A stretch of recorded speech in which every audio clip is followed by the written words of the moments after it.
one thing that I just still can't get a grasp on is the fact that people want AEW to fail so badly, as if AEW did something to these people personally to harm their lives in whatever way. I don't understand it. I don't want to understand why your mind is thinking that way. I will proceed to call you a fucking idiot, and I will go about my business. And I will continue to tell people who actually know what the fuck is going on why AEW is good for pro wrestling and will and should be, at the end of all this, should be good for WWE. A lot of people last night during Fyter Fest were sharing video or pictures of the crowd at Fyter Fest.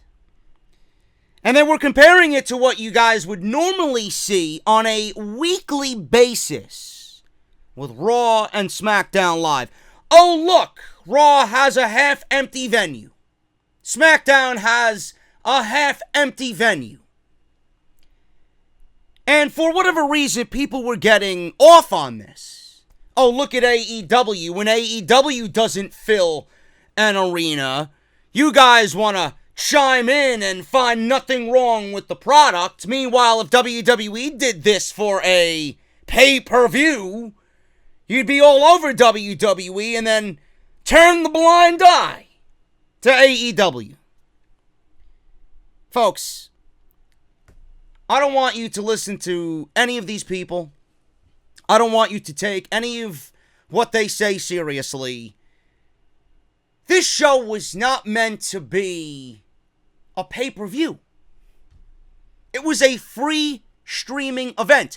You log in your email, you create a fucking password on Bleacher Report Live, and that's how you watch it.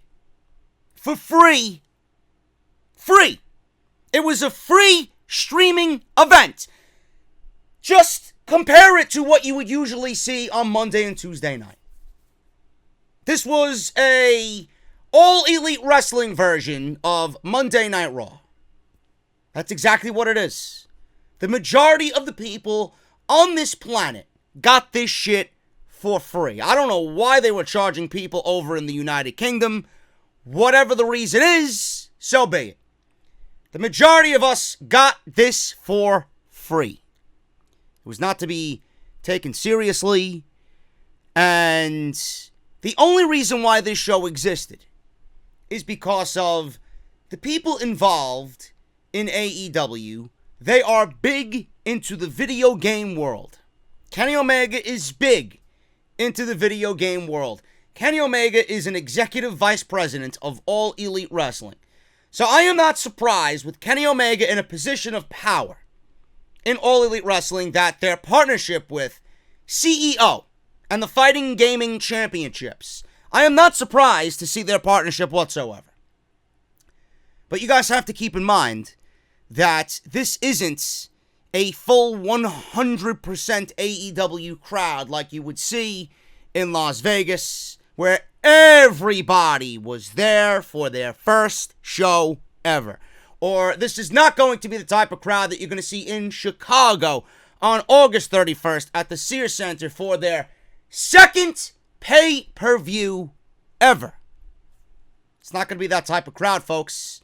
I don't know who was there for what reasons. Clearly, some people were there for All Elite Wrestling only. Some people might have been there because they were a part or there to watch the CEO Fighting Gaming Championships and had absolutely no desire to watch pro wrestling and were at the event merely out of curiosity. Oh, the Fighting Gaming Championships are taking place in the city. We're going to do that, and then as an added perk or a bonus, we have this All Elite Wrestling taking place, giving us a 2-hour show. This could be used as a break. This could be used as our, let's go away from the video game thing for a while and relax and watch a free show that's there in conjunction with CEO Fighting Gaming Championships. Yet people are going crazy. Oh, if WWE did this, you'd be shitting all over it, man. Folks, you take shit too seriously. I didn't take this show seriously. I did not. Why would I take this show seriously? It didn't have any major championships on the line. There were no major championship implications in anything that happened here. Nothing. Chris Jericho wasn't at the show. Now, granted, he played up to his gimmick and his character, but Chris Jericho wasn't there. It was just merely All Elite Wrestling presenting their product and what their direction's going to be in the eyes of people who might be interested come October. Yet everybody's taking this as the holy grail of pro wrestling, as if the Lord was going to come down and you were to compare this to what WWE is doing. There was nothing on the line here. There was nothing about this show that spoke to me, the viewer, as go out there and need to watch. I was actually late watching the show because I was at Evolve in Queens. There was no urgency for this show. So I don't get why everybody is getting so upset on social media about, Fyter Fest, whether it was good or was bad. It progressed storylines for what is going to happen in the next couple of months. Remember, we have Fight for the Fallen on July 13th, and we have All Out on August 31st. Cody was placed in a match with Darby Allin. The fuck do they have to do with one another? Nothing. They have absolutely nothing to do with one another. Other aspects of the show were, let's get progress of storylines as we go into Fight for the Fallen and as we go into All Out. That's when you're really going to see AEW amp up and just get all their engines going with storylines, whether it's being played out at Fight for the Fallen going into August, or you're going to see on Being the Elite, or you're going to see shit on the road to All Out on the Nightmare Family channel.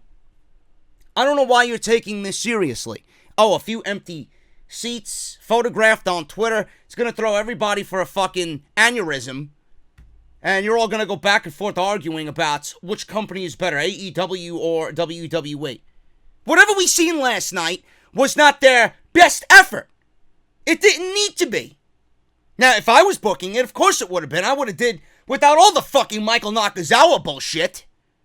I would have did with all that fucking CEO Justin Jabali bullshit, or whatever the fuck his name is. I would have did with all that. The Librarian shit, that shit's garbage. That shit does not belong on a wrestling show, and I will talk about that in this review. But it wasn't meant to be taken seriously. This is a free streaming show. AEW didn't go on the Fight TV network. They didn't go on pay-per-view and ask $50 of your money to watch their show. When they do, you know you're going to get something like Double or Nothing, and the reception is going to equal what we got and what we paid for. Believe me. So cut the shit.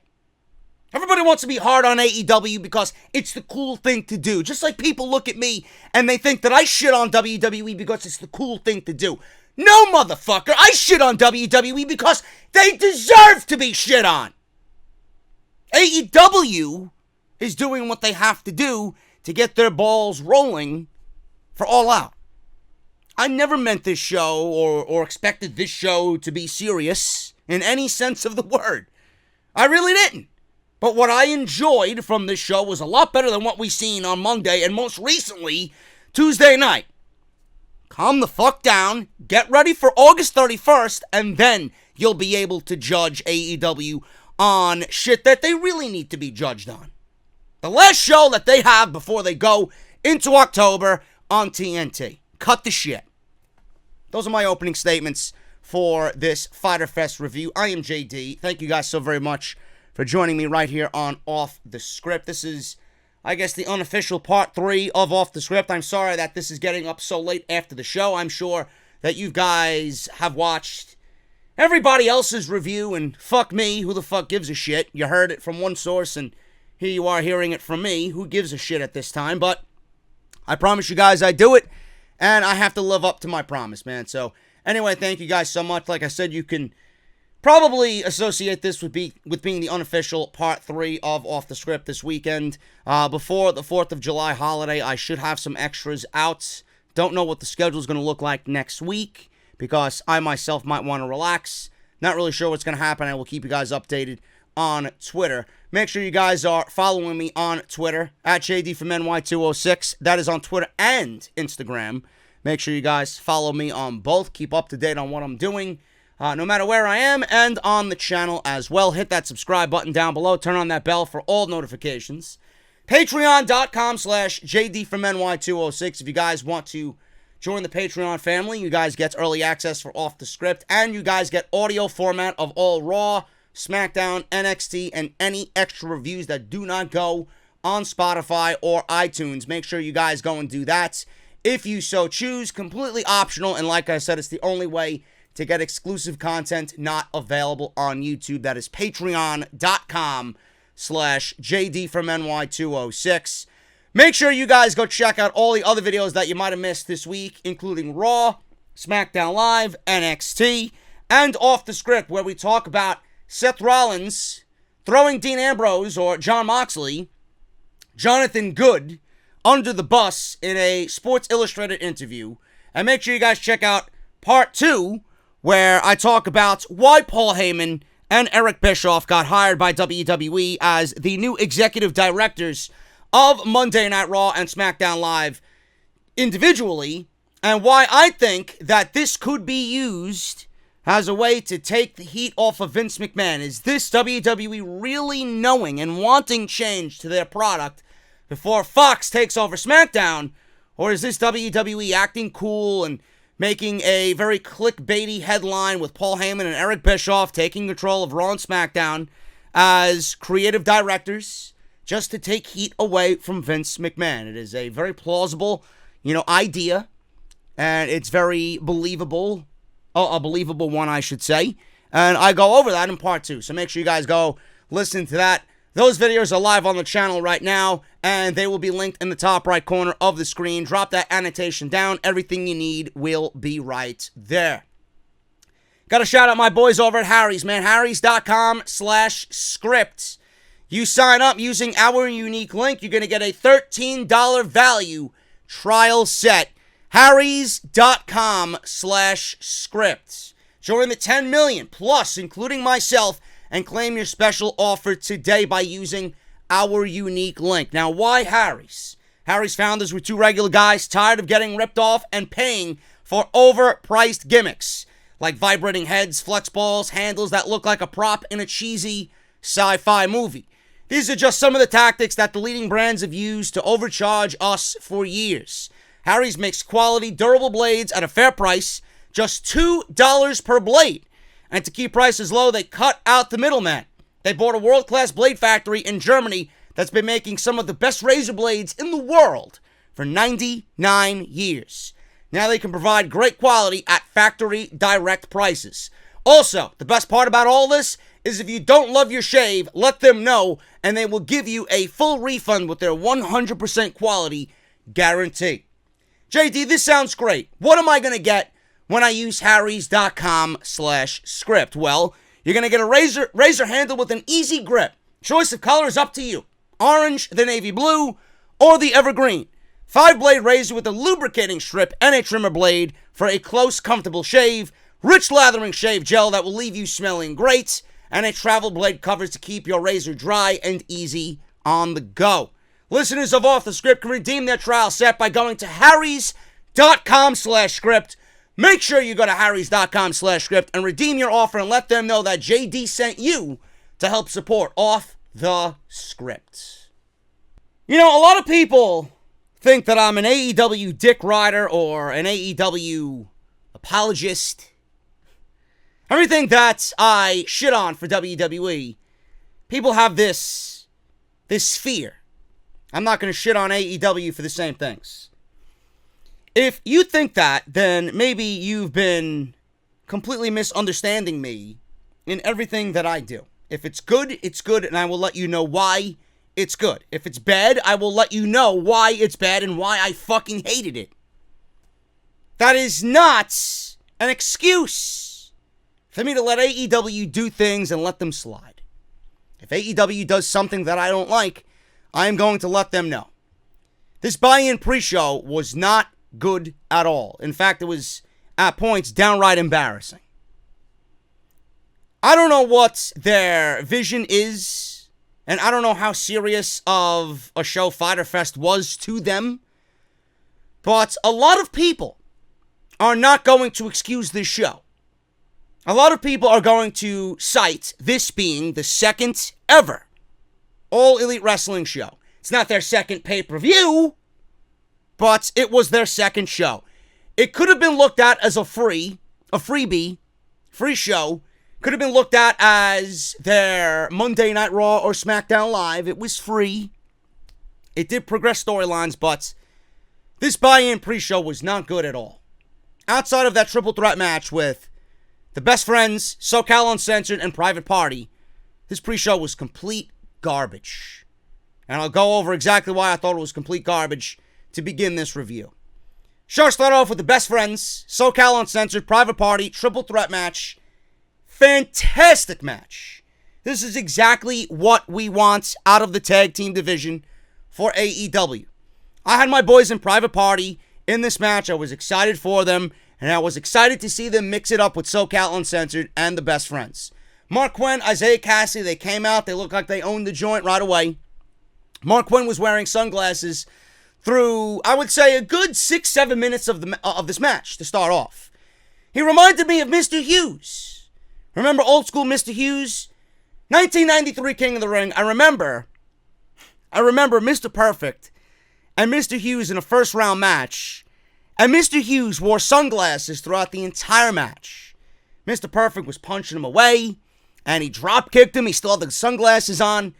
How Mark Quinn did what he did in this match in the beginning, maintaining wearing his sunglasses, is a talent in itself. And I thought it was super cool. So Mark Quinn came out. Isaiah Cassidy was there. They played the role of the upstart team, and they were mixing it up with the veterans, and they got pushed around. The veterans didn't take too kindly to Private Party coming out, treating this like a party. You guys think this is a joke. We're going to push you around and really show you guys who is the boss here and who the leaders of this division are. They played the role of the upstarts, and it showed, because they got their ass kicked for a good 5-6 minutes in the beginning of this match. So after that, that's when Private Party said, you know what? We're going to stand up to you fucking guys, and we're going to show you exactly why we belong and why we are going to be able to compete in this same division with you guys. They got the crowd going. Quinn and Cassidy got the crowd going with a series of dives, springboards, in and out of the ring. There was one moment where, I believe it was Isaiah Cassidy, he flipped over the top rope, and all I seen was his body fly over the top rope, and the camera completely missed who he was diving onto and what type of dive he did. All I seen was his body just leave frame. And this is one of the criticisms I have about AEW in the beginning stages. Their production and their camera, for the most part, is okay. I don't expect it to be WWE level. I don't think there will ever be at a WWE level. No matter how much we shit on Kevin Dunn, the guy knows what the fuck he's doing. But their camera work has to get better. You cannot be missing dives and spots like that. And that's not the only time it happened in this entire show. So they got to get better, and they're banking on TNT being a big success. Hopefully, by the time we get to TNT and their debut show on TNT, that all this shit is squared away. So Cassidy dove out of the ring. Like I said, the camera shot completely missed what looked to be a unbelievable dive by Isaiah Cassidy. So then we had both SoCal Uncensored and the Best Friends teaming up on Private Party. Cassidy took a double suplex on the floor, and Quinn took a tornado DDT on the floor, which that completely took his glasses off. And then we had Frankie Kazarian take the glasses, wear them, mock him, and then throw the glasses away, which was LOL. Best Friends cut Cassidy off. They got heat on themselves. Chuck T and Trent Beretta did a great job at kind of healing it up in this match, and their tag team continuity was on point. Quinn had been knocked off the apron. Cassidy was forced to tag in Kazarian when he needed to, and that took Private Party completely out of the match and kind of made them the underdogs late in this thing. So it was down to SoCal Uncensored and the Best Friends. I love the rules of this triple threat tag team match. WWE would not have had a triple threat tag team match on Monday Night Raw with the same rules that we seen here. It would have been all 3 guys in the ring for each team, and it would have been a complete fucking chaotic mess. I enjoyed this for what it was, and I really love the old school take on tag team wrestling here. So, the match broke down into a wild series of maneuvers. Quen hit a unbelievable shooting star press, and that was only for a 2 count. It was on Trent. He kicked out. Kazarian hit a Scorpio Sky assisted on prayer for a 2 count. Quen landed on his feet and attempted a super German suplex. And then Private Party used a double team Hurricanrana cutter, which I have seen time and time again in House of Glory. Beautiful. That was on Kazarian. That was broken up. The finish came when Trent was pinning Cassidy after a double team finishing move by the Best Friends. This was fantastic. Private Party looked great. When you want to go back and look at the overall Fyter Fest event and you want to pick out an MVP of the show, you can look at Darby Allin or Darby Allin. I keep calling him Darby Allin because that's the way it's spelled. I got to get used to saying Darby Allin. So you can look at Darby as a possible MVP by going 20 minutes with Cody. You could look at anybody in that 6-man tag with the Bucks and Omega and then the Laredo Kid. He was on another one of my favorites for the entire night. You could look at any one of those guys, and it's easy to pick one of those guys or one of those teams. But Private Party completely owned this match. They owned the crowd. And just by their reaction alone, I don't know why this match didn't happen to open Fyter Fest on the main show. Everything that they did, and I don't mean this to praise them because I was with them in House of Glory, and they're trained by Red, who owns House of Glory. Everything that they did in this match, and I seen firsthand or called firsthand, calling their matches in Hog, they did it, and they executed everything as perfect as it could be. They never looked more smooth. They never looked better. And this is going to be great. If this is the level that they're going to bring to AEW, fans are going to fall in love with them almost immediately. And House of Glory announced on August 9th, it's going to be the Bucks and Private Party in a main event tag team match that you're not going to want to miss. And if it's anything like they did here, they're going to tear down the NYC Arena in Queens on August 9th for House of Glory High Intensity. I can't fucking wait because I'll be there with Solid Monster and Shapiro calling the action. It's going to be awesome. And this match was awesome. I don't know why this was not on the main show. And this is an early glimpse as to why I think AEW is going to have the best tag team division in all of pro wrestling. After the match, the Dark Order, a.k.a. the Super Smash Brothers, a.k.a. they are avoiding a lawsuit by Nintendo. The Dark Order appeared on the video screen and vowed to make the Best Friends their first victim. Lights went out, then they came on, and we had the Dark Order minions surrounding the ringside area. Then the lights went out, and they disappeared. And the Best Friends were standing in the ring like, what the fuck is going on? So it looks like AEW is planting seeds for the Best Friends and the Dark Order to have some sort of feud going on into their TV program, or possibly this could be a tag team match that we see either on All Out or on the pre-show for All Out. So that remains to be seen, but it looks like we got seeds planted for a feud between these two teams. The Elite lost their gear. They lost their ring gear. Kenny Omega told the Bucks that he has a seamstress working on new gear. Problem is, Kenny spent half of the budget for Fyter Fest on new gear. So they had on the stage, it was very similar to what we seen at Double or Nothing. We had a tunnel for the baby faces and a tunnel for the heels.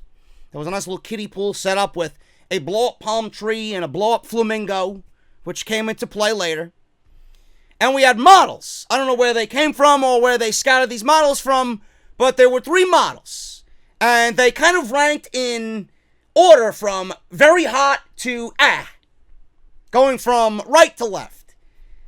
And these models were standing there, and being that Kenny cut the budget, they had to issue one of the models to go to the back. They ordered her to go to the back, and they got rid of her for the night. Because Kenny overspent on their wardrobe for their 6-man tag against the Lucha Brothers and the Laredo Kid. So they ushered one of the models, the unattractive one, to the back and said, honey, we don't need your services no more. Here's your $50. Go ahead. Go enjoy the rest of the day. They were actually replaced by mannequins on stage, which was kind of entertaining, and I enjoyed it. What I didn't enjoy is Leva Bates coming out as the Librarian and telling everybody to shh. Peter Avalon was hiding in a tent on stage. He was telling people to shh. Avalon got upset, threw the tent into the kiddie pool that I mentioned earlier, broke one of the mannequins' heads off. They encouraged fans to stop playing video games and start reading books, and this led to a "we can't read" chant from the crowd. This brought out Allin for a bonus match here on the pre-show. Allin and Leva Bates did not like this at all. I think the Librarian shit completely went over everybody's head. I don't understand it. I don't think anybody understands it. This is WWE cringe like garbage. Not something we really need to see from AEW when AEW is trying to establish themselves as the true alternative to WWE. The true alternative to WWE does not include mock comedy and cringe-like comedy in the form of the Librarian. I don't give a shit what they're trying to do. I don't give a shit what their stance is on this. This does not belong on the pre-show or the main show or their TV show in October. This is YouTube-worthy only content, and I mean that wholeheartedly. I don't find it funny. At no point did I laugh, and the match between Leva Bates and Allin was a complete miss. Completely garbage. You know, a lot of people looking at this, and they're laughing, and they're like, this is what everybody's being all excited about. This is what the hype is over. This shit. AEW should only be in the mindset of putting their best foot forward with anything that they do, including the pre-show. Their best foot forward is not fucking Leva Bates and Peter Avalon as the Librarian. I'm sorry. This is painfully unfunny, and honestly, as far as a wrestling standpoint goes, from a company that wants to be the true alternative to WWE, I found this to be fucking offensive. This is offensive to me. Completely disrespectful as far as what you're trying to push onto us, the fans, as far as competition between you and WWE. This is as if Santino Marella dressed up as a fucking woman and entered some type of battle royal. I don't want it. We don't want it. It's not needed. I'm sorry. Allin wins here, and that was pretty much it. I don't know what else to say. I didn't like it. At one point in the match, here's a note. Leva Bates was hit with Leva hit a pedigree on Allin. A pedigree. And you know how Triple H doesn't like many people kicking out of the pedigree. They used it here as just a setup move, and Allin kicked out of the pedigree. I don't know if that was a subtle shot at Triple H, but you don't really see many people using the pedigree nowadays. So, take it as you want. I found that to be quite bizarre. We had Allin win here, and that was pretty much it. Not really a fan, and that's all I'll say about that. Kenny Omega was walking around with a bunch of drums and a bunch of drumsticks, cords around his neck. Says he was informed that all the bands that got booked dropped out of Fyter Fest, including Blink-182. Or what's this goon? I don't know who he was. I forgot who he was. But he said Blink-182 as if he was not in the know on to who Blink-182 was. So Kenny was standing there all sad, and clearly this was just a take on the Fyre Festival, which, I don't know if you guys know, I found this out just recently. I had no fucking idea that this happened. That's how out of the loop I was with this whole fucking thing. Some music moguls set up this really exclusive remote island for people to travel to with really expensive and luxurious packages where you can just watch in privacy some of the greatest musical acts today in music. And it was a complete fucking scam. I think he walked away with like $24 million. He's in jail for the next 5 or 6 years. I didn't know about any of this. This was all news to me. And that was the entire premise of what Kenny was doing here with these skits and where the Fyter Fest name came from. I had no idea. It was a take on the Fyre Fest that this guy got arrested for and stole millions of dollars from all these fucking suckers who thought they were going to get some luxurious fucking experience on some remote island. So that's where everything came from, and that's where all the skits with Kenny and the Bucks came from. Michael Nakazawa and Alex Jabali in a hardcore match. Now, this match was actually supposed to happen at last year's CEO show, but Alex injured his Achilles tendon. Couldn't wrestle. Maybe he should have still been out with an Achilles tendon injury to save us this fucking embarrassment. Before the match, Nakazawa took the microphone calling Alex Mr. Cripple and saying CEO sucks. I don't understand why this was on the pre-show. This was offensive to me. And this really is a turnoff for anybody. This honestly is a turnoff for anybody watching the fucking show. And this is easy fuel to everybody that is against AEW, which does not help their cause. This should have been taped before the entire show and included in being the elite. I'm sorry. I am not interested in... First of all, Michael Nakazawa, I am over Michael Nakazawa. I am. I don't look at Michael Nakazawa as anything but a fucking joke. He's a joke. Baby oil, I'm over it. We've seen it once at Double or Nothing in the Battle Royal. He does it here again. It's not special anymore. That's his go-to. It's cringe. It's not really entertaining to me.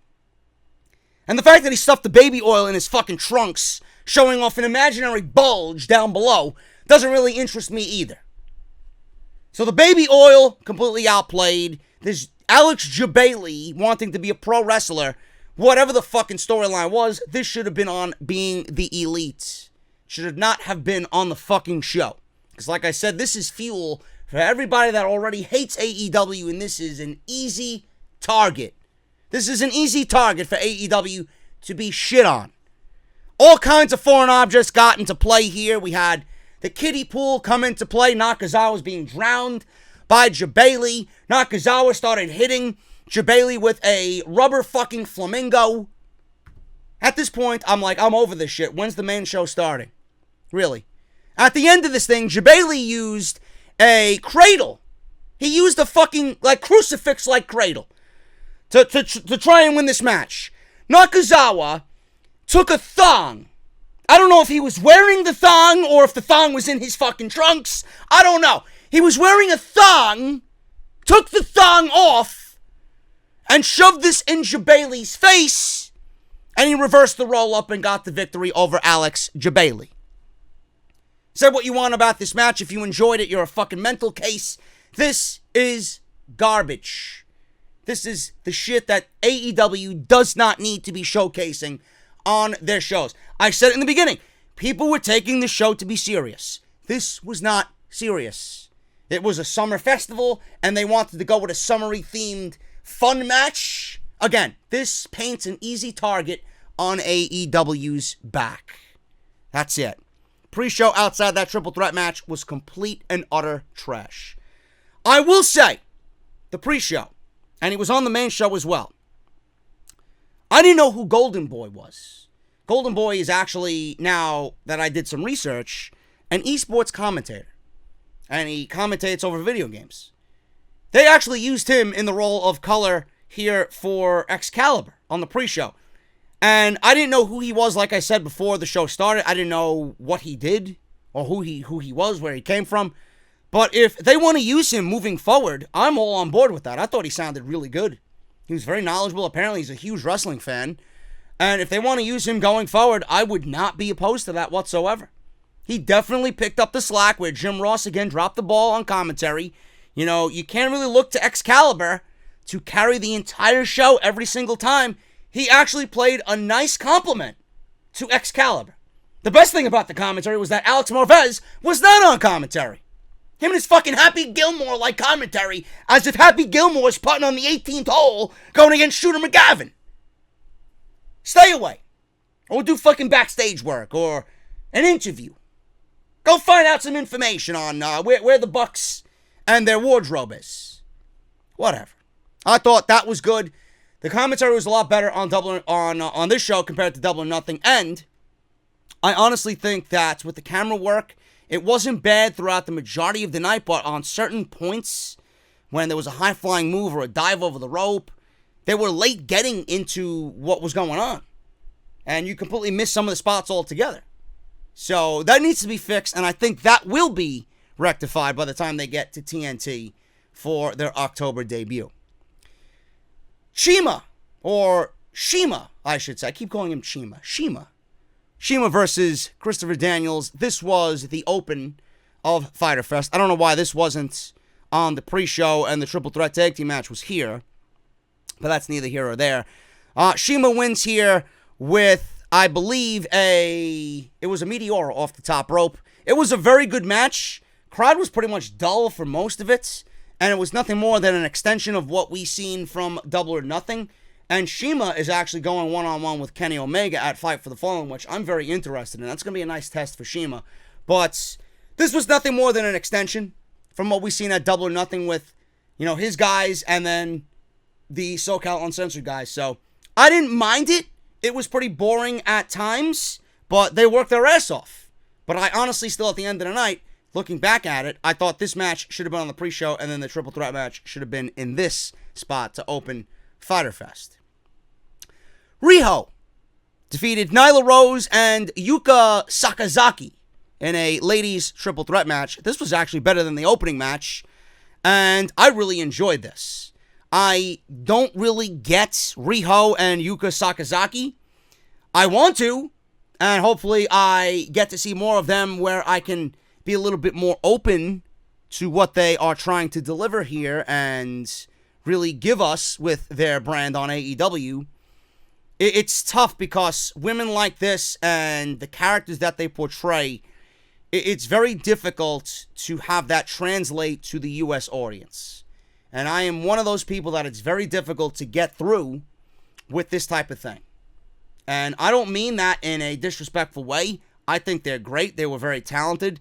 Nyla Rose being paired with these two I thought was fantastic. Nyla Rose is everything that Nia Jax should have been in the WWE. Where WWE failed with Nia Jax and made her completely unwatchable, Nyla Rose and AEW, they're doing the complete opposite with Nyla Rose. I didn't really find Nyla Rose to be all that impressive at Double or Nothing. I found her to be very impressive here at Fyter Fest. Now, I don't know if that was by design, because AEW did introduce Awesome Kong and make that triple threat with Britt Baker and Kylie Ray a fatal four-way by adding Awesome Kong. Because Brandy wanted it to be not only great, but awesome. So Awesome Kong came out there and I would say stole the thunder from Nyla Rose. Nyla Rose was supposed to be the biggest woman in that match. And here you have Awesome Kong taking all that hype away from Nyla Rose as being the monster. I think they rectified that here, pairing her with these two much smaller women. She was able to throw these women around. She was able to pick these women up with ease, sometimes at the same time. Nyla Rose did a beautiful jumping knee off the top rope. She looked like a legit monster in this match. Riho and Yuka had a rough spot in the ring where they fell to the mat during a spot. Nyla got back into it. And the story was that she was being very lackadaisical because her opponents were much smaller and she felt that they really served no threat to her. So she was toying with them. Nyla leapt off the top rope and came down, like I said, with a diving knee onto Riho, which led to a holy shit chant by the crowd here at Fyter Fest. She didn't make the cover and went back to the top rope, which I would have loved to see what she was planning next because I love the diving knee so much. She was cut off by Yuka. She went for a Swanton Bomb. She missed. This is exactly what I want to see out of Nyla Rose moving forward, man. Again, this is where AEW is really rectifying what they did at Double or Nothing. We didn't see none of this from Nyla Rose. I'm glad we got to see her because she opened my eyes here. She was another one of the MVPs of the night, if you ask me. Swanton Bomb she went for. She missed it. Riho rolled out of the way. Nyla did catch both of them at the same time as they jumped off the top rope. And she tried to do a crossbody, did Yuka. That led to Riho and Yuka getting a simultaneous 2 count on Nyla, pinning her at the same time. The finish saw Nyla go for a beast bomb on Riho. Riho rolled through and all of a sudden got a surprising 3 counts on Nyla Rose. Nyla attempted to attack Riho after the match, but Yuka made the save. Riho looked to be bleeding from her teeth, and she shoved Yuka down and walked away. So there's a little dissension there between the two women, and it's all in favor of friendly competition. They all want to vie for that women's championship, which will be debuting at All Out. This was a great fucking match, and much better than the opening match between Christopher Daniels and Shima. So I loved it. I thought Nyla Rose, at the end of the night, looking back at it, Private Party and Nyla Rose, my MVPs of the evening. Kip Sabian joined the commentary table, and apparently he will face the winner of the Fatal 4-Way at Fight for the Fall. In the Fatal 4-Way that's seen Adam Hangman Page, or Seabiscuit, if you're MJF, Jungle Boy, and Jimmy Havoc. MJF, if he's not a future AEW World Champion, they're doing something completely wrong. He is such a good heel to a point where I could listen to him for 3 hours on the microphone and not want to watch Monday Night Raw. I would rather watch MJF on the microphone for 3 hours than any amount of WWE programming during the week. Seriously. That's how good he is. MJF is at a point right now where he is so untouchable at what he's doing on the microphone and as far as a character that he doesn't need to do anything as far as in-ring work. He could simply come out, be who he is, and be the character that he has perfected, and literally do basically so little and get over with the crowd and be the biggest heel in the business. I don't call that lazy, folks. I call that being talented. Because not many people can tap into the audience and have the audience legitimately fucking hate you the way that they do MJF for all the right reasons. I love MJF because I am a heel myself, and I love the bad guys more than I do the good guys. And having MJF shit on me is something that I would actually enjoy. And I thought he did fantastic here. He came out, he cut a heel promo before anybody came down, and he called the fans geeks. He said that everybody that used to live in their mother's basement, that mother that made you live in the basement, yeah, she swallows. And then he went on to say, yeah, I used to love video games until I lost my virginity, and then started laughing. Unbelievable stuff. Really unbelievable. I wish I had the transcript of what he said because it was laugh out loud fucking hilarious to a point where it was probably my favorite part of the entire show. They are going to print money with MJF, but I already think he knows that. And I kind of feel bad because at Allin in Chicago, I remember I reviewed the show, and MJF the following month in September was booked for House of Glory against Cashflow Ken Broadway, and we were at the Queen's Elks Lodge. He came up to me and he said, so I heard you didn't like my match at All In. I heard your review. You didn't like my match at All In. And I gave him my honest opinion, thinking that the match with SoCal Uncensored and the Briscoes should have been on the main show, and his match should have been on the pre-show. And he didn't say anything to me. He gave me the bird and he walked away, giving me his typical MJF look. So I like being shit on by MJF. I'm not going to be shitting on him anymore. The guy is absolutely fantastic. He's so much better than what I seen of him in that first year at All In, and he's going to be a major player not only in AEW but in pro wrestling. And the fact is that he's 23 fucking years old is unbelievable. That he's that good already. Everybody's uttering MJF. MJF is going to be amazing. We know that. And I'm sure he knows that too. I just hope that he can continue doing what he's doing, and I hope that he finds great success doing it. Jungle Boy is another one. I love Jungle Boy. I think he's going to be a superstar. He's got a great look. I could see him being that Daniel Bryan-esque underdog. And I love the fact that he is a bump machine. He is one of those guys that is going to take a lot of bumps, and he's going to make you look good because he can fucking take an ass kicking. I think that's great. This match was really entertaining. Paige and MJF. They squared off in this match. Finally, MJF got the better of it by chop blocking Paige, went after the knee, the injury that's been hyped up. MJF went for a sharpshooter. He mocked Bret the Hitman Hart because MJF interrupted the world title ceremony where Bret unveiled the world title at Double or Nothing. MJF went for a sharpshooter by mocking Bret Hart by doing his signature pose. Page blocked it, put on one of his own. He got a sharpshooter of his own on MJF. Luchasaurus stopped Jungle Boy from taking a bump on the floor, so Havoc gave him a Death Valley driver onto Luchasaurus. Havoc tried multiple times to hit his finishing move. He couldn't connect. Page then hit a buckshot lariat and pinned Havoc after a Deadeye, and that was it. So Page clearly going to win this match. Page is going to continue to win as we see AEW have these events because he is the one challenging Chris Jericho for the vacant AEW World Heavyweight Championship. Common logic, folks. Adam Hangman Page is not going to lose this match. He's not going to lose against Kip Sabian. He's going to remain strong going into his match with Chris Jericho at All Out for the AEW World Championship. I didn't really get a sense of must-see from Jimmy Havoc. Jungle Boy was great. MJF was great. Adam Hangman Page, I love him. I think he's great. This was a fun match. A really fun match. And I'd love to see, if Jungle Boy and Luchasaurus are paired together, I'd love to see them be that underdog team in the tag team title tournament if AEW is going to have all of their teams vie for the tag team championships. I think that'd be great. Some people said on social media, this is the team that I never thought I wanted. And if Jungle Boy's that good and Luchasaurus, by the looks of him, is very impressive, they could be a great Cinderella underdog babyface tag team going into this thing. So we'll see what happens.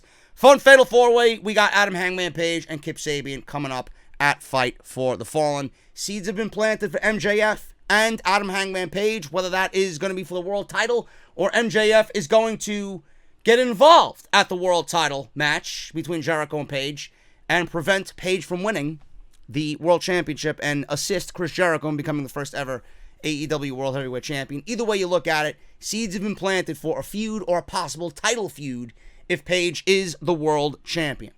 So we'll see what happens. I'm excited about that. I'm all in, per se, on that. Cody versus Darby Allin, 20-minute draw. This can go either way, man. I enjoyed this for the fact that it made Darby look like a superstar because he hung 20 minutes with Cody and he took a fucking ass kicking. But the match, I gotta admit, was slow at times. It really didn't make me excited to see what was coming because of the slow, methodical pace. And it really didn't play into anything. And the match itself did two things. By the end of it, when it was all over, it got Darby at a point where you could look at him and say, yeah, he's great. He hung with Cody for 20 minutes, and he went the 20-minute draw, and Cody couldn't beat him. So he must be good. So they made Darby look like a superstar with the 20-minute time limit draw, which is something I'll get back to in a second. Then we got the tease for the next pay-per-view, All Out, with Shawn Spears and Cody Rhodes. I thought that was great. The chair shot, not so great. So AEW did accomplish a few things in between the slow, methodical, kind of dull match between Cody and Darby. The match itself was great, and the outcome with the time limit really made Darby look strong. A lot of people were telling me on social media, oh, it didn't make Darby look strong, blah, blah, blah, blah. How? He went 20 minutes with Cody fucking Rhodes. Who the fuck is Darby Allin to you? Did you know who he was beforehand? Most of the casuals did not. So the simple fact that you watch the previews or the YouTube shows to find out who Darby is, and then you see him in the ring, taking an ass kicking, being high risk, hearing his backstory, and then going 20 minutes with Cody, gotta be something special about him. The only reason why this match was put together was to get Darby over as a legit AEW superstar, and that's exactly what they did. The fact that he went 20 minutes with Cody speaks volumes. That is all Cody wanted to do. And for everybody claiming that Cody is going to ruin the company and, you know, all these executive vice presidents are going to put themselves in top-tier positions, Cody was in the mid-card at Double or Nothing against his brother. Cody was in the mid-card here against Darby. Cody is going to be in the mid-card against Shawn Spears at All Out. So Cody is going about this the right way so far and is continuing his string of putting his roster first instead of putting himself as top priority. He put his brother over in ways that Goldust has been dead for over a decade. Probably more than that, 15 years. Goldust hasn't seen any importance since the Attitude Era. That one night was better than anything he's done in the WWE in the last 15 years. Since his last Intercontinental title run as Goldust back during the New Generation era. Imagine that. And now here he is with Darby. He made Darby a superstar by going 20 minutes. Darby kicked out of everything Cody had to offer until that final devastating crossroads, which absolutely destroyed him. And Cody couldn't make the cover. Came down to a fucking 2 count. And then the bell rang with the time limit draw. And then we had Cody setting up Shawn Spears for a match, a high-profile match at All Out. Who knows what the storyline's going to be with that and how they're going to portray Shawn Spears. But Cody is clearly making sure that everybody that felt slighted and has got the wrong end of the stick in their career, he is showing favoritism towards, and he's putting himself in positions where they're benefiting more than he is. And I absolutely love that. And if you don't see that, I don't know what you guys are watching, honestly. I really don't know what you're watching. This was fun. Risky and scary at times, but fun. We had Darby in one of the main spots of the match. I don't know what he was going for. He was flung through the ropes, and it looked like he tried to catch himself. The camera caught this one, though. He flew through the ropes and tried to catch the ropes off the momentum of Cody throwing him, and he slipped through the ropes and landed so brutally on the outside. Landed back first on the outside. It looked fucking vicious. Not intentional, he didn't mean for that to happen, but shit happens. He then went off the top rope, and he tried to do a coffin drop off the top rope. Allin went for a coffin drop. Basically, it's a trust fall dive, and Cody was on the apron. Cody rolled out of the ring, and Darby crashed onto the ring apron, and the sound of it reverberated in my skull for the rest of the evening. I don't know how he was able to get up and even continue the match after that. Unnecessary fucking bumps, but you want to make a superstar, there you go. I don't know who would be ballsy enough to take that type of spot, but he did it. And Darby Allin basically killed himself for everybody at Fyter Fest. So at this point, we had 2 minutes left to go. We had 18 minutes into this match. Cody zipped Darby up in a body bag, which was completely unnecessary. Cody zipped him up in a body bag and hit a disaster kick for a 2 count. And then, obviously, he had to unzip him after the disaster kick so that he could see his shoulders were down on the mat. So I don't know why he zipped him up in the body bag. If you wanted to, you could have beat him and then put him in the body bag, but that didn't really make much sense to me anyway. The last minute of this match, in the 19th minute, saw Cody take his belt off and starting to whip Darby with the belt repeatedly. Darby hit an over-the-top stunner. Cody hit a crossroads that was absolutely the best crossroads I've ever fucking seen. And the bell rang for the time limit. Cody and Brandy demanded 5 more minutes. Shawn Spears comes out. Obviously, the referee said no. Shawn Spears comes out and lays Cody out with an unprotected chair shot to the head. Blood everywhere. Now, Cody got hit on the left side of the head, and he was gushing blood out of his right side. I don't know exactly what happened here. The Bucks went on a media Q&A after the show was over and said that the chair and the spot was gimmicked. I don't know if the entire chair was gimmicked or a portion of the chair was gimmicked. I don't know if you can really blame Shawn Spears for this, but the simple fact of the matter is there should not be any unprotected chair shots at all. I am over that. I think everybody is over that. All Cody had to do was put his hand up and block the fucking chair shot. I don't think anybody would have minded it. But they went to the extent of gimmicking the chair. And I don't know if Shawn Spears missed or the chair was kind of gimmicked, but the part that hit Cody was not gimmicked. It made him bleed to a point where he needed staples at the end of the night. So, however you feel about it is how you feel about it. I don't think that we need unprotected chair shots in any form of pro wrestling, period. Get your hand up. That's all you had to do.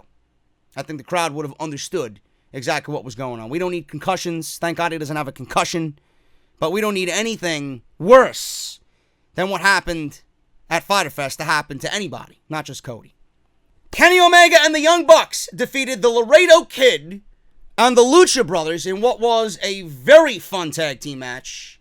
Not one that I'm going to go out of my way to watch again. Very fun, very explosive. Everybody got their shit in. I didn't know who the Laredo Kid was before this match. I didn't know where he came from or what his backstory was, but man, was he fucking impressive. Obviously, the Lucha Brothers have their run-in with the Young Bucks, and they traded victories back and forth. The Bucks beat them at the Double or Nothing show, and then the Lucha Brothers beat them back in Mexico for those AAA titles. Kenny Omega had his run-in with Pentagon Jr., so they all are very familiar with one another.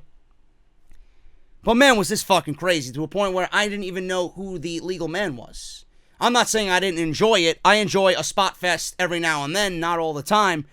But I didn't know who the legal man was. I don't even think it mattered at any given point in the match. Referee just let this shit go free for all.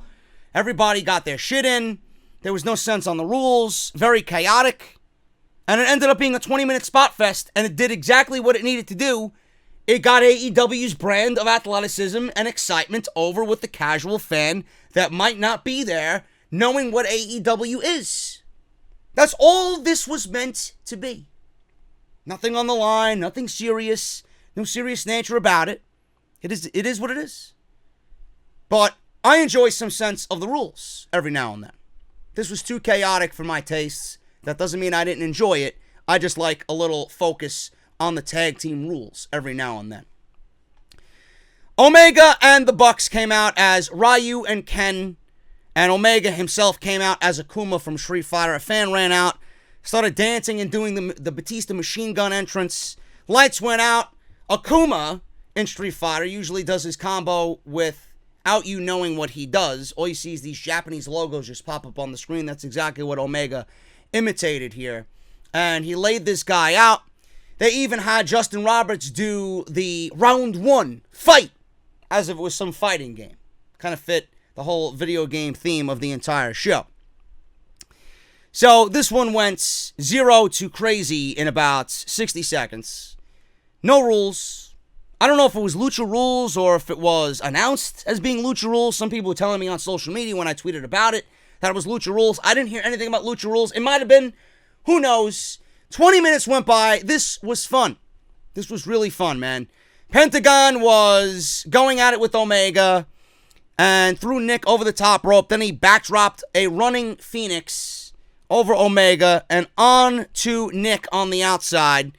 Super kick party broke out. Canadian destroyers.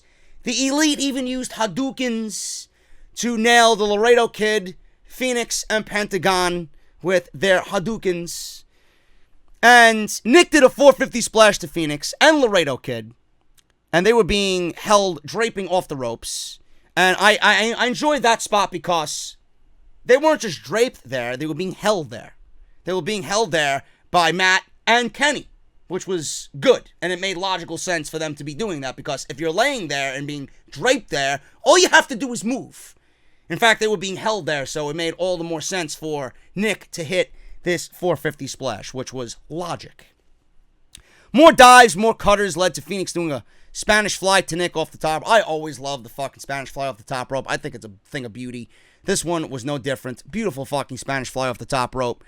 Pentagon caught them down below. Omega then, got rid of everybody. He hit a Tiger Driver on the Laredo Kid, and he hit multiple V-triggers, and then went for the One-Winged Angel, and that was it. It did exactly what it needed to do, folks. Their brand of athleticism, their brand of tag team action, the high-flying aspect of all these guys involved to the casual audience. It wasn't meant to be taken seriously, but, I don't want to continue seeing this happen time and time and time again. The match with the Bucks and the Lucha Brothers at Double or Nothing, was a classic tag team match. There was a focus on tag team wrestling. This one was just all-out chaos just to get the point across about what AEW is going to bring to their vision of tag team wrestling. That's all it was. Jon Moxley and Joey Janela, main event, unsanctioned, lights out match. Moxley came out without the IWGP United States title, and he was not acknowledged as champion, and he didn't come out wearing the same outfit he did wearing, when he was wrestling Juice Robinson, winning the IWGP Heavyweight Championship. He came out in what he wore at the end of Double or Nothing. Folks, this was not a wrestling match.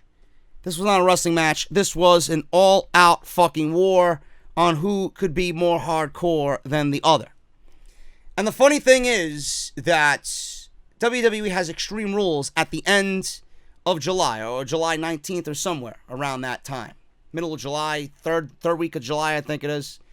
They got Extreme Rules.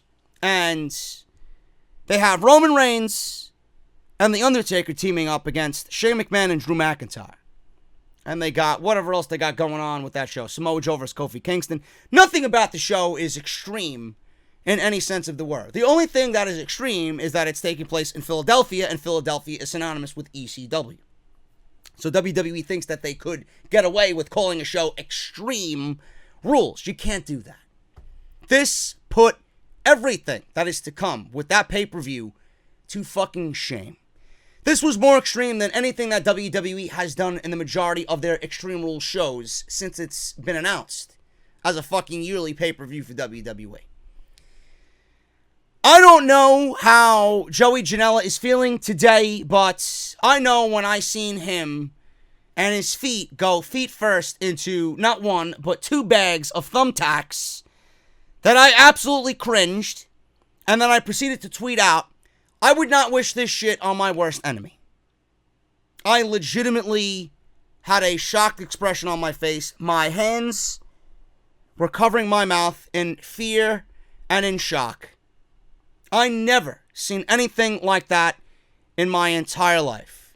Moxley is a sick fuck. Joey Janela's a sick fuck for agreeing to take that spot. I don't know. You couldn't pay me all the money in the world to take that fucking shot. I don't give a shit. This was crazy. Wrestling match? What's that? Well, this version of wrestling is Joey Janela using a prosthetic leg from someone in the crowd to hit Jon Moxley with. Janela sat Moxley on a chair, went for a swanton bomb. Moxley moved out of the way as Janela dove on top of the steel chair and not Jon Moxley. Moxley pulled out barbed wire steel chair. I've never seen a steel chair wrapped in barbed wire before. Apparently, in AEW, it does exist. So, he took this barbed wire steel chair, he stomped it on Janela. He then took a bow, and the fans were chanting, "You sick fuck," and Jon Moxley reveled in the fact that the fans thought he was a sick fuck. Awesome.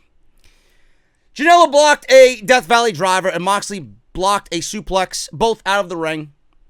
Moxley did what was, it looked like a Russian leg sweep off the apron through a table. It looked like they fell, but I assumed it was a Russian leg sweep. It looked like they just fucking plowed each other through the table. Moxley picked Janela up and ran across the ring with the spear through a table. There was another table set up in the middle of the ring, or on the turnbuckle, rather, adjacent horizontally. So that was very ECW-esque.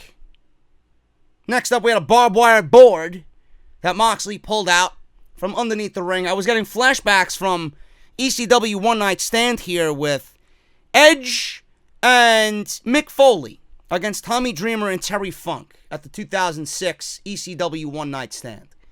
That was the same pay-per-view where Edge and Mick Foley drove Terry Funk out of the match because he got his face busted open, bleeding profusely with a barbed wire baseball bat. He comes out with his eye wrapped in tape, and he comes out with a flaming barbed wire baseball bat, or 2x4, and starts going to work on everybody. In that match, we seen barbed wire boards being pulled out from underneath the ring. At the end of the match, we see Mick Foley and Terry Funk both land through this barbed wire board on the outside. It was fucking mayhem. It was absolutely mayhem. watching this match brought me back to watching that match, which that match on that pay-per-view was probably my favorite thing of the entire night, and it was probably one of my favorite pay-per-views of all time, the 2006 One Night Stand. This was very similar to that. Barbed wire board. Moxley took the biggest shot here as Janela did a Death Valley driver through this barbed wire board. Moxley's foot and his pants, probably his skin, were stuck to the barbed wire. After that, a ladder was set up. There was tables set up on the outside. There was just rearranging furniture on the outside in different portions of this match. Janela sets up a ladder.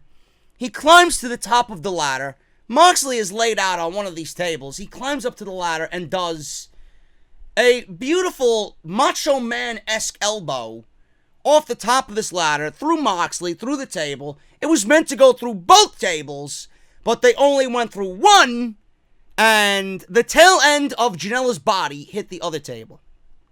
The camera shot here was so fucking epic. That was one of the great camera shots they got. So epic in execution. Watching the replay of Janela jump off this ladder looked absolutely beautiful. It was fucking crazy. So he dove off the ladder, through the table, elbowed Moxley through the table, and we got another barbed wire board in play. This one was propped up from ring apron to the guardrail. So Moxley gave Janela a Death Valley driver through this one as payback, and that was it. That was it. So at this point, it's pretty much over after this. Moxley says, no, that's not over. We get thumbtacks in play, and this got a huge ovation from the crowd. Moxley took off Janela's boots and his socks, and he launched him and sent him on top of the thumbtacks. If that wasn't bad enough, he picked up Janela and gave him an atomic drop, feet first, into the thumbtacks. The thumbtacks were sticking through Janela's feet, blood dripping from his feet, from the bottoms of his feet. A second bag of thumbtacks is in the ring. Ambrose does his Impaler DDT on the thumbtacks, and that was it. Mercifully, this thing was over. Unbelievable, man. Unbelievable fucking match. Tony Khan was actually cited saying that you will not see any of this shit on the weekly television program, that they're either going to have a pay-per-view dedicated to this type of shit, or you will see this exclusively only on pay-per-views when it is indeed needed or called for. But whatever they did here, man, I'm telling you, Moxley made Janela look like a fucking superstar. Janela, I don't want to shit on Janela, but if he got into just a little bit better shape, he'd be a fucking major player in this company. But he really is only seen for what you've seen in this match. Nobody takes him seriously whatsoever. If he got himself into a little bit better shape, like I said, he could be a major player. But I honestly think Janela has hit a ceiling so far in that he's come aboard AEW with this being his only go-to. I can't see Janela having a fucking 4-star match with anybody on the roster. This is what they're going to use him for. He's a novelty act. And if I'm Janela, yeah, you're going to go out there and make your money and kill yourself and entertain everybody, and everybody's going to fucking respect you as being the modern-day Mick Foley. But if you think that is all you're worth, it's kind of sad. I would never want to be in a position where I feel like, oh, this is my ceiling and that's it. Break through that fucking ceiling and prove everybody that you're a damn good fucking pro wrestler. Why do you have to limit yourself to fucking doing what we seen at Fyter Fest? But either way, now you know Janela. Now you know Moxley. Now you know both, if you didn't know them already. And Moxley put over Janela in such a way where Janela looks like a legit fucking rock star for taking the beating that Moxley dished out at the end of the night. Was this a good show? Yes, it was. Should you go back and watch it? Yeah, you should. But the only takeaways from this that I didn't like were the cheesiness of the pre-show. They progressed storylines going into Fight for the Fallen. They progressed storylines going into the All Out show, which we can kind of piece together. Nothing's official yet between anybody outside of Adam Page and Chris Jericho and then Omega and Moxley. But you can see where they're going. You can see that they're planting seeds for whatever's going to come. You know, on the major shows that have yet to happen yet, on TNT, on All Out. It was fun. I was excited to watch it. I was excited to see everything that happened at Fyter Fest. Was it the holy grail of pro wrestling shows? Are we going to be fucking on our hands and knees bowing to the gods of AEW? No. Because it was a free show. They gave you a great effort for a free show. A great effort that is much better than anything that we're getting with Monday Night Raw and SmackDown Live. So I don't know why people are complaining. You got it for free. You got it for free, and you should have expected this show not to be on the level of Double or Nothing. Everybody was expecting, all the haters were expecting it to be on the level of Double or Nothing. And when they seen that it wasn't, it was an easy target for them to shit on. And with the cheesy, cringe pre-show garbage, it's easy for them to pick on that shit because AEW is doing nothing but painting a huge target on their back. They should not be dabbling in that type of shit. You want to present me a serious fucking promotion with legit wrestling behind it and legit storylines, then you do that. You save that shit for the various YouTube shows that you got, and you save it for that. Where everybody's looking at you, all eyes are on you, all the hype is on you. You can't be doing this shit, having people shit on you for dumb shit like that. You gotta go out there and present the best product possible. For a free show, this was a thumbs up show. I don't give a shit what anybody says. It's better than Stomping Grounds. I'll say that. You got 2 hours, 2.5 hours of main show with a 1 hour pre-show, 3.5 hours of decent wrestling. You got a glimpse of their tag team division. You got a glimpse of everybody on the roster. What more could you ask for? It was a free show. That is my review and my reaction to Fyter Fest. I will be back for Fight for the Fallen, next AEW show, and we should continue moving on and with the wheels rolling into Chicago for All Out. Thank you guys so very much. I will be back. My voice is shot from the podcast this weekend and then the Evolve show. Hopefully I'll be a lot better for tomorrow. I'll bring you guys an extra with the rounding out of the news, WWE-wise, for the weekend.